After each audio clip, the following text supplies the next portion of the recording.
Bienvenue dans les Andes péruviennes, à Hangas, une petite communauté agricole située à plus de 3000 mètres d'altitude. Leur culture traditionnelle quechua est très liée au travail de la terre. Elle témoigne de diverses techniques agricoles ayant pour but de pallier au manque d'eau et au climat particulier qui caractérise la Cordillère Noire.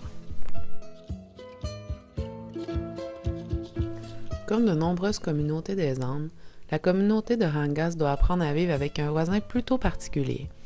Il s'agit de la Pierina, une mine à ciel ouvert propriété de la multinationale canadienne Barrick Gold Corporation, présente sur le territoire depuis 1998.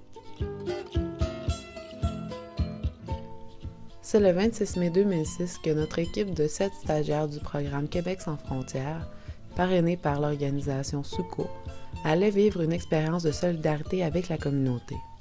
Nous cherchions également à savoir si l'entreprise minière canadienne est aussi responsable en terre étrangère qu'elle l'est chez nous. Dans ce contexte, nous avons rencontré Maria Teresa Colque Pinelo, représentante de l'ABAR, une ONG péruvienne qui s'intéresse aux impacts des entreprises minières. Grâce à son aide, nous avons pu recueillir les préoccupations d'un représentant de la communauté, M. Omar Vergara Tinoco, ancien président de l'Association des agriculteurs de Hangas. La raison de cette rencontre? Prendre connaissance des relations qu'entretiennent les Hangasinos à la Barrick Gold. C'est pour cette raison que Maria Teresa l'a questionnée sur les associations locales qui s'intéressent aux problématiques minières. Nosotros, la Asociación de Agricultores de acá de Hangas, hay una asociación con personería jurídica. Hay la Asociación de Jóvenes de Hangas con personería jurídica que hemos denunciado y hemos quejado muchas veces, por ejemplo, a una planta flotadora que se encuentra acá abajo, en esos escasos 600 metros. Y todo ese relave está a la intemperie, sin protección, nada. Y toda la contaminación se viene hacia el pueblo, cuando corre aire, cuando venga un ventarrón se viene acá. De igual modo la contaminación de la parte alta, de la explotación minera Pirina. Les Hangasinos savent que la contamination ne provient pas nécessairement de la Pierina, qui n'est pas le seul aménagement minier dans le district. Des études démontrent une contamination effective du milieu, mais l'origine en demeure incertaine. La mine nie en être responsable. Malgré cela, des associations locales se mobilisent afin de faire des analyses sur la qualité de l'environnement en vue de détecter la présence et l'origine de la contamination.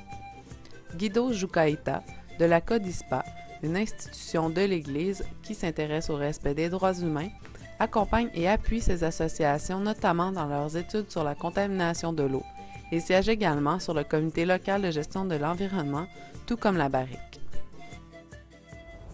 La empresa minera trajo a una experta en agua y dijo que no había ningún problema, que eso no pasaba absolutamente nada.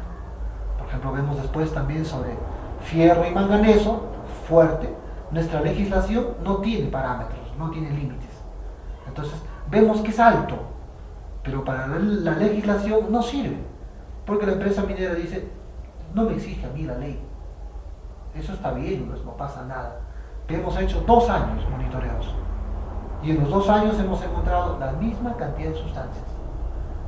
Níquel, por encima de los límites permisibles, buena parte de los puntos. Algunas veces tenemos cobre, hemos tenido mercurio, hemos tenido plomo en algunos monitoreos. El resultado es muy claro, no deben de tomar la gente las aguas de las quebradas, porque están con resultados que están por encima de los límites máximos permisibles. Présente en faible quantité et parfois contaminée, l'eau est une ressource essentielle au quotidien des citoyens. Bien que nuisible à leur santé, les locaux n'ont d'autre choix que de l'utiliser. L'activité minière nécessite d'importantes quantités d'eau pour l'extraction du minerai, ce qui contribue à diminuer les réserves d'eau disponibles localement. Afin de remédier à ce problème, la Barrick a financé la construction d'un système d'approvisionnement permettant d'apporter au village l'eau de la Cordillère Blanche. Cependant, seule une partie de la population en bénéficie. ¿Cuáles son los principales problemas o impactos que ha tenido esta población por la instalación de la mina? Por ejemplo, ahorita el impacto que tenemos bastante con la instalación minera es el agua potable. Ah, ya. ¿Qué es lo más importante acá en el distrito? El agua potable. ¿Potable? Potable. ¿En qué sentido? ¿En qué sentido, por ejemplo, hará una cosa recién de 20 días o 2 meses atrás, que se está superando el problema del déficit de agua en el pueblo? Nosotros estamos utilizando agua de la Cordillera Blanca, hasta que ahora tenemos, no es un agua potable realmente, es un agua entubado que estamos consumiendo.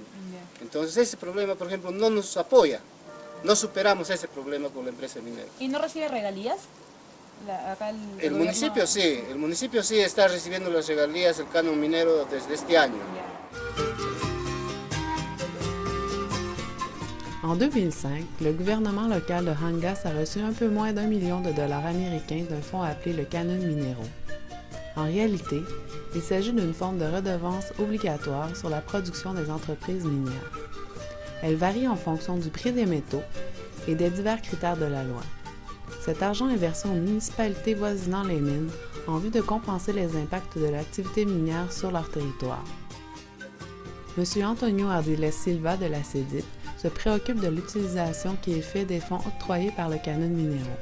Permet-il réellement l'amélioration des conditions de vie de la communauté? Con este aporte ha surgido una suerte de saber qué es lo que se va a hacer con estos recursos económicos del fondo del canon minero. Nos preocupa que nuestros alcaldes no sepan para qué sirve este recurso del canon minero. No lo saben, o por lo menos no lo tienen claro. Entonces las entidades como las nuestras y el mismo Estado debe promover, debe informar, debe capacitar a los señores, a los señores autoridades para que estos lleven un proceso de desarrollo acorde con sus recursos y acorde con su realidad. No es posible que un sitio en donde no haya agua ni luz se construya en la Plaza de Armas un monumento hermoso a un animal, mientras que en el otro, a media cuadra, no tienen agua, no tienen luz, etc. Par le biais du Canon Minéraux, la mine Pierina contribue effectivement à compenser une partie des impacts de l'activité minière. Demeure toutefois que les autorités locales ne possèdent pas toujours les connaissances nécessaires pour utiliser les budgets alloués afin de contribuer au développement durable des communautés. L'arrivée d'une mine dans une région rime souvent avec un gain positif pour les petits producteurs et l'économie locale. Cependant, il semble que ce ne soit pas toujours le cas, comme en témoigne Omar, l'un des boulangers du village. Hangas es un puente nada más, no se beneficia en nada en comercio de la empresa. Sería bueno que la empresa nos diga, por ejemplo, señor usted panadero, abastezcanos de pan. Señor usted es horticultor, abastezcanos de lechuga, de beterraga, de zanahoria, de cebolla. Nada de eso.